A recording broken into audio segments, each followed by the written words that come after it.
Hello दोस्तों, मैं नीलम वर्मा अपने यूट्यूब चैनल से आप सभी का स्वागत करती हूँ।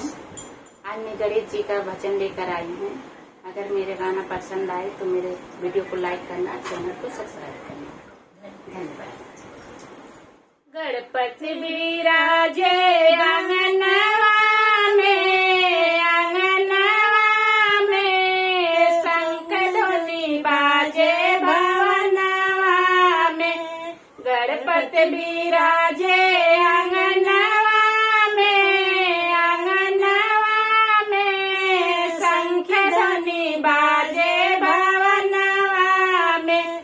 विघ्नों के हरता, सुख के हो करता, विघ्नों के हरता, सुख के हो करता। पीला पीताम्बर बदनिया में, शंख ध्वनि बाजे भवनवा में।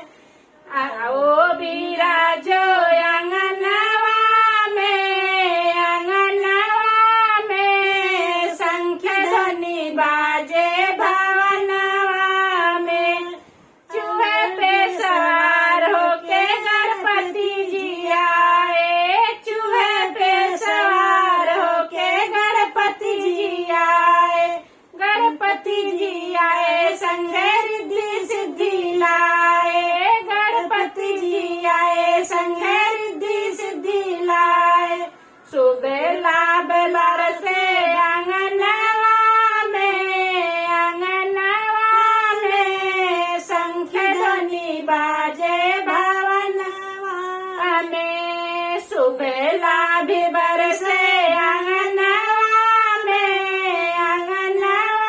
में, शंख ध्वनि बाजे भवनवा में।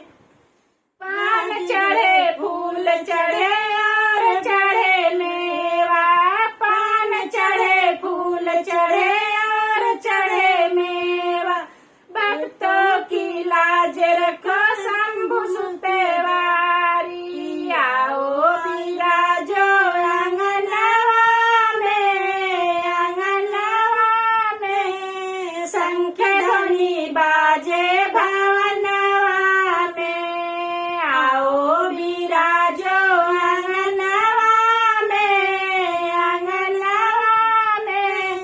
शंख ध्वनि बाजे भवनवा में। गणपति विराजो आंगनवा में, शंख ध्वनि बाजे